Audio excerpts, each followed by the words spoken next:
Welcome YouTube, part 5. Wow, this has been fun. Okay, so here we are. As you can see, here is the top end. Come on, focus. Thank you.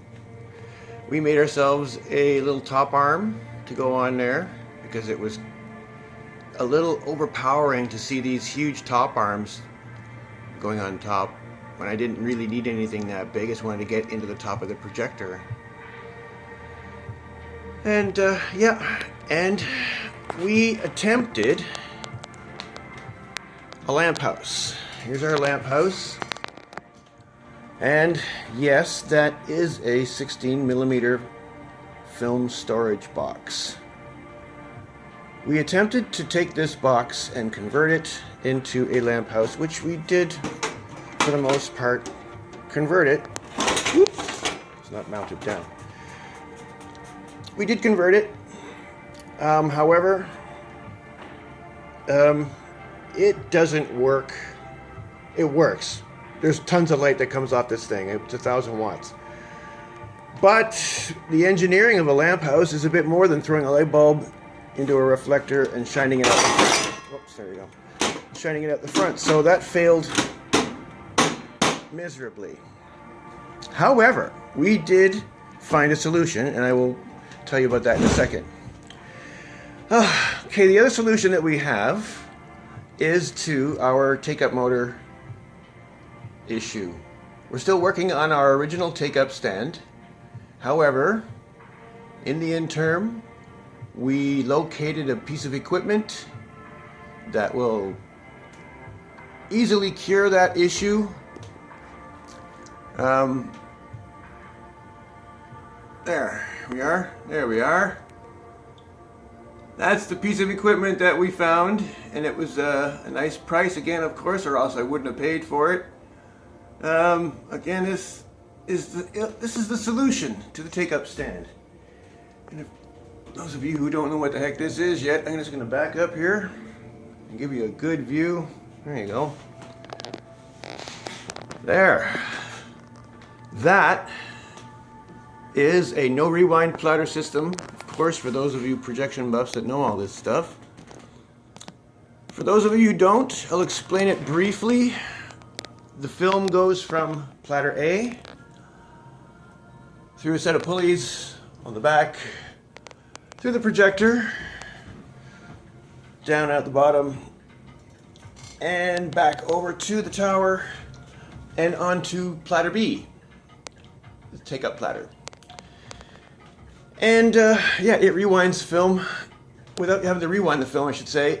You can play the film over and over again. And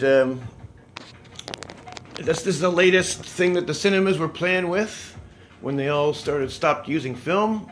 Pretty much all the cinemas were using one of these, or a variation of something like this. And of course, it also comes with something called a makeup table, or a mutt. They call that a mutt. And this gets the film on and off of the platter. Alright, so there's our handheld remote. Got it all sort of done, buttoned up there. So everything's working in there now, and yes, it is upside down because it's meant to be in your lap and visible in your lap and not visible hanging upside down, visible when it's hanging there. However, that won't stop you from using it because everything still works. And there's your jog, right?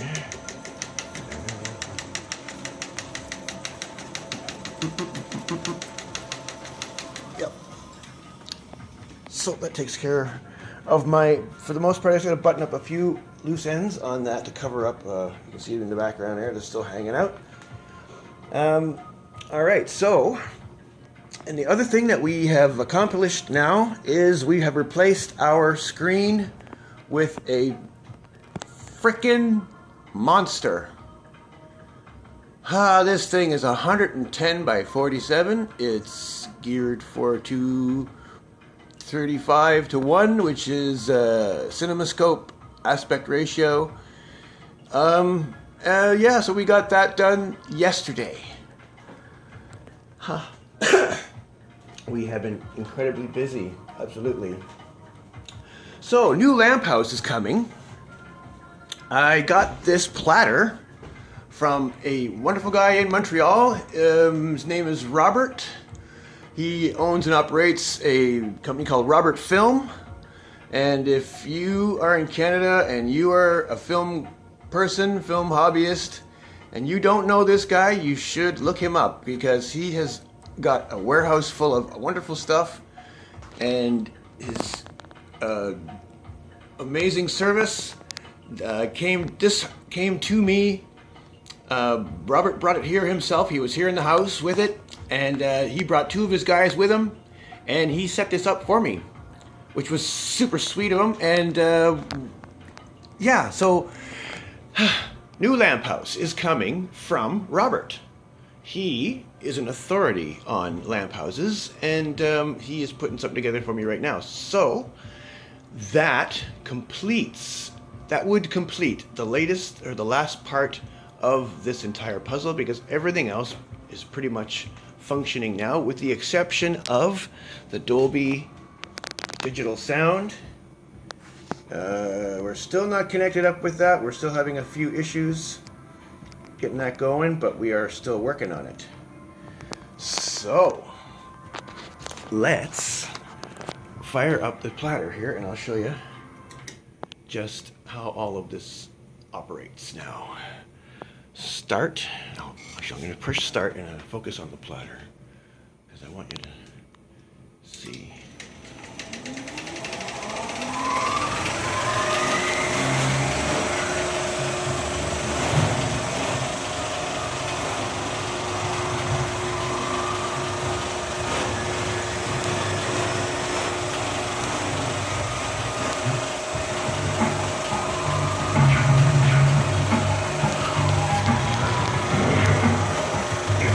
Of the United Nations secret unit. His identity is unknown. His mission classified. I don't believe we met. We still haven't said. But now,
Yes, we are running film. Yay. So there you have it, YouTube. We are pretty much there as far as the mechanical. We have a lamp house to acquire. It's going to be the last piece of the gear that we would need to acquire. And that's pretty much the film path completed though. So I wanted to go over with you what I have as far as movies. I have, just for fun, Teen Wolf, Michael J. Fox. Haven't seen it in years. Looking forward to watching this, of course. Not bad condition. It's old. It's got to be 20 some odd years old, I guess. And the print's been through a few theaters. You can tell it's worn, but it's in pretty good shape. This is RV with Robin Williams. I believe this is the last film he did before he died. This is in excellent shape, and looking forward to watching this one because I've never seen this one before. Okay, and over here in the corner, I have, there, those 3 cans. That's the Blues Brothers. I just got that a little while ago, and I haven't seen that in years, and that was a really nice score to get, and looking forward to seeing that again. Now, the one movie I also just got, which is not even here yet, hasn't arrived, is The Italian Job with Charlize Theron and Mark Wahlberg. And yeah, I believe I've seen that one before, but I haven't seen it in a long time. So yeah, that is our current state of affairs there, YouTube. And as usual, we thank you for watching.